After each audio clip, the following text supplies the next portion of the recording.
Hola, ¿qué tal? Tomémonos unos minutos para reflexionar en la palabra de Dios.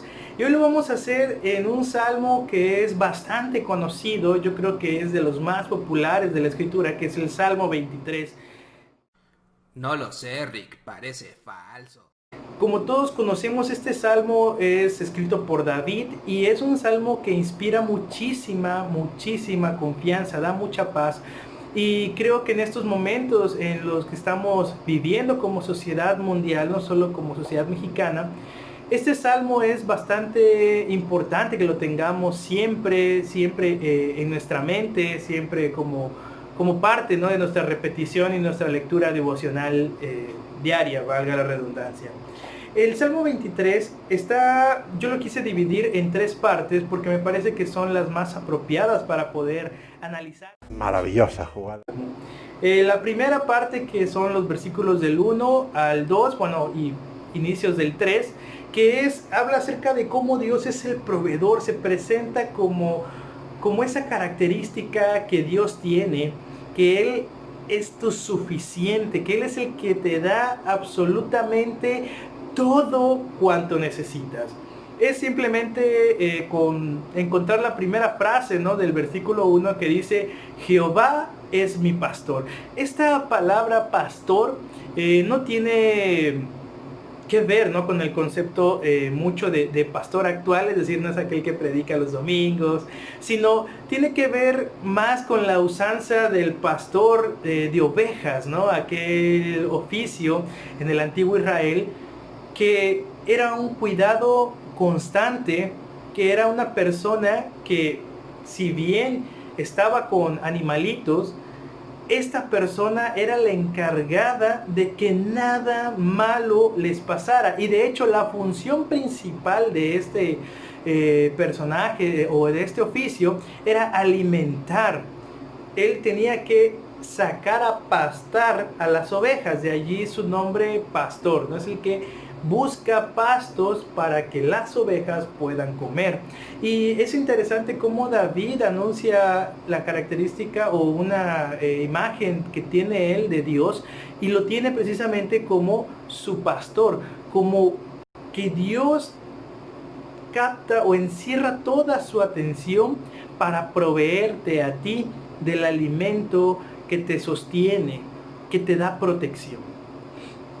Por eso él dice: Jehová es mi pastor y nada, esta es la palabra que hay que poner mucha atención, nada me faltará. ¿Por qué? Y ya comienza a decir: porque en lugares de delicados pastos me hace descansar, junto a aguas de reposo me pastorea y conforta mi alma. Por eso David lo podía ver como ese pastor, porque él decía: es increíble cómo pareciera que Dios solamente estuviera dedicado a mí, porque me da tantas bendiciones, tantas cosas buenas, que pareciera que Dios es como un pastor para mí. Como si Él fuera la oveja y ese Dios que crea todo, capte toda su atención en Él. Porque así se presenta el Señor. En estos tiempos es hermoso poder decir ello, porque a pesar de tantas malas noticias, nosotros podemos seguir confiando en que ese Dios no nos ha olvidado, no cierra sus oídos a nuestras oraciones, sino que por el contrario, toda la atención de Dios está en nosotros, porque Él es nuestro pastor. Porque lo que Él quiere, o toda su atención del Señor está enfocada a guiarnos a nosotros, y es aquí la segunda parte del Salmo 23, que va del capítulo 3 al versículo 3, perdón, al versículo 4, que Él nos guía por sendas de justicia.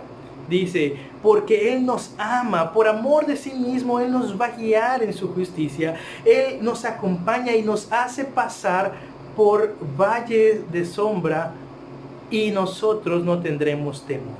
Aquí hay una función doble, que es la responsabilidad humana que el Señor nos da. Es decir, Él nos conduce, nos guía, pero nos deja que caminemos. Nos manda por la senda de justicia. Es decir, Él nos pone la justicia, la senda, todo, para que nosotros simplemente caminemos.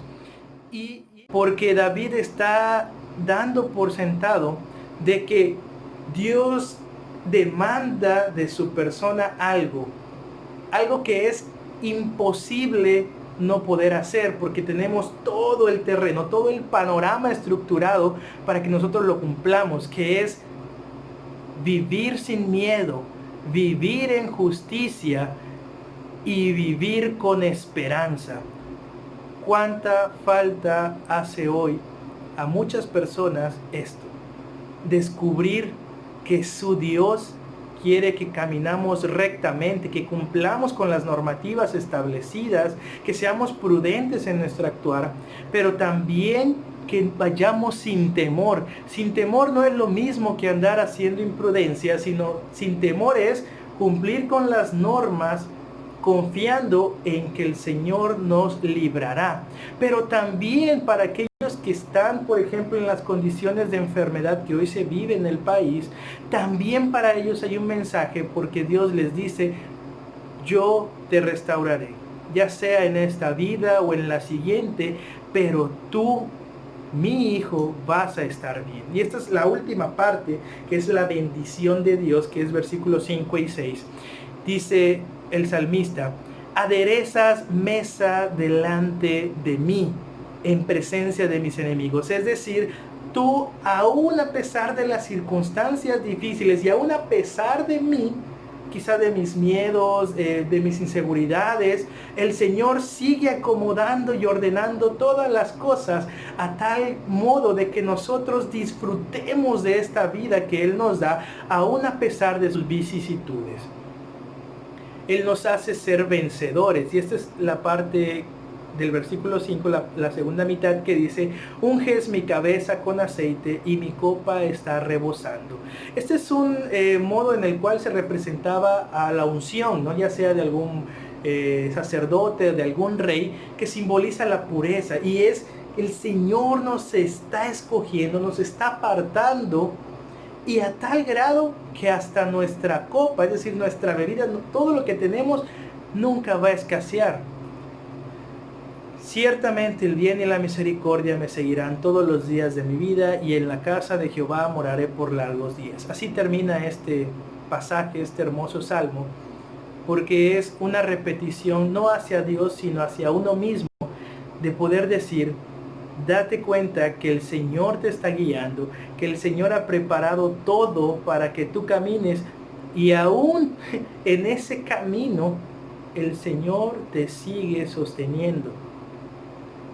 Por consecuencia obvia, lo único que hay que hacer es vivir la vida que Dios nos dio. Comunión con el Señor perpetua, y estar agradecidos en los buenos momentos, en los malos, porque el Señor tiene cuidado de nosotros.